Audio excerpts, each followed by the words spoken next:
Ayan guys, update tayo sa ating garden. So ito na yung ating ampalaya. Lumagapang na sila. Bali, pwede na nating i-pruning yung mga ano nila, sanga-sanga. Pero sa susunod na linggo na.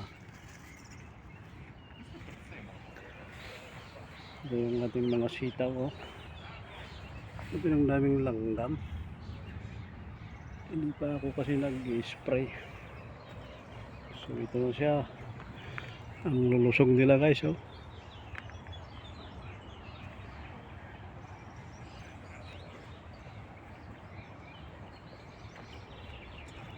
Ito din ang ating mga saluyot. So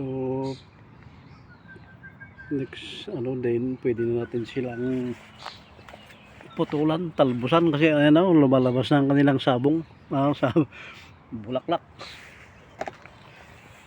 Oh, ito lang yung ating kangkong. Ito naman ang ating ditch na kamatis. Ayan, bunga na. Ay, hinog na. Pwede na rin kainin nito. Dalawa. Masarap ito, matamis. Pang salad ba? Ayan, may hinog na.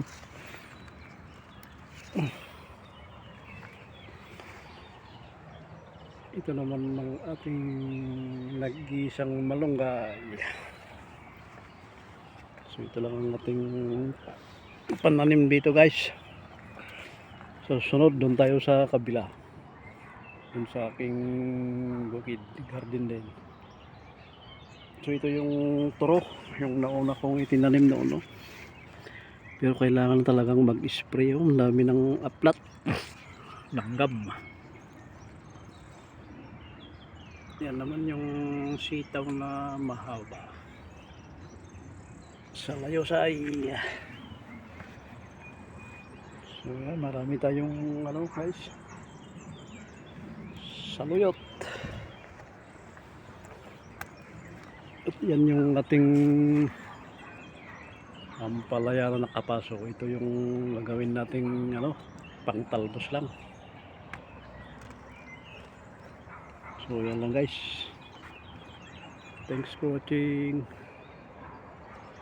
Maaga pa kasi kaya maraming mga nagsidatingan. Yan ang mga aking katabi. Yan, mga matatanda doon kabila.